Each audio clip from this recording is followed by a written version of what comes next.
मुलांनाही डब्याला देता येणारे आणि सकाळी आपल्याला घरामध्ये सर्वांसाठी नाश्त्याला बनवता येणारे आज असे आपण मेथीचे धपाटे बनवतोय। हे मेथीचे धपाटे एकदम पौष्टिक असे आहेत।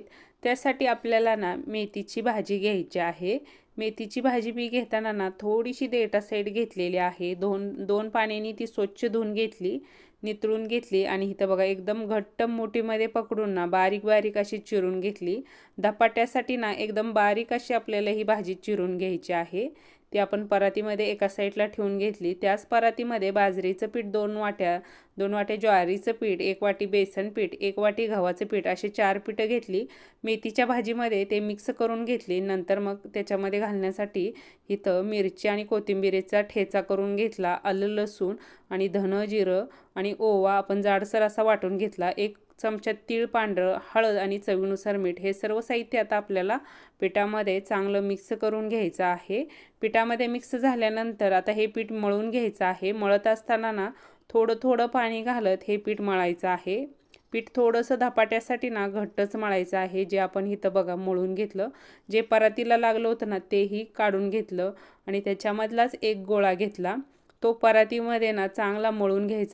पाणी लावून असं थोडंसं पीठ मळायचं, त्याच्यामुळे पीठ काय होतं थोडंसं मऊसूत होतं आणि आपल्याला ते धपाटं थापता येतं। त्याच्यामुळे इथं पीठ आपण मऊसूत असं मळून घेतलं। एका घमेल्यामध्ये थोडंसं पाणी घेतलं, त्यामध्ये सुती रुमाल आपल्याला बुडवून घ्यायचा आहे आणि तो पिळून घ्यायचा आणि पोळपाटावरती टाकून घ्यायचा। त्याच्यावरती थोडंसं पाणी टाकून घ्यायचं आणि त्याच्यावरती धपाट्याचं पीठ ठेवून आता आपल्याला ना हे धपाटं थापून घ्यायचं आहे।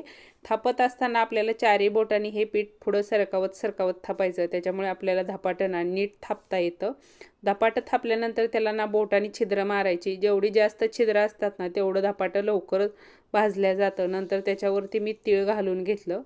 धपाटं भाजण्यासाठी इकडं तवाही गरम करून घेतलेला आहे। तव्याला आपल्याला पहिल्यांदा तेल लावायचं आहे आणि नंतर मग त्याच्यामध्ये धपाटं टाकून घेतलं।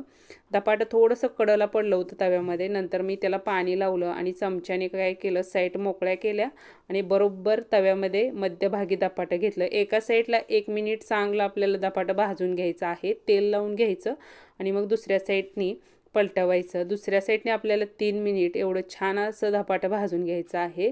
दुसऱ्या साईडनी पण बघू शकता एकदम छान असं हे धपाटं भाजलेलं आहे। पहिलं धपाटं आपलं छान असं भाजून घेतलं, ते आपण ताटामध्ये काढून घेतलं। तसंच मी दुसरंही धपाटं भाजून घेतलेलं आहे, तेही ताटामध्ये काढलेलं आहे।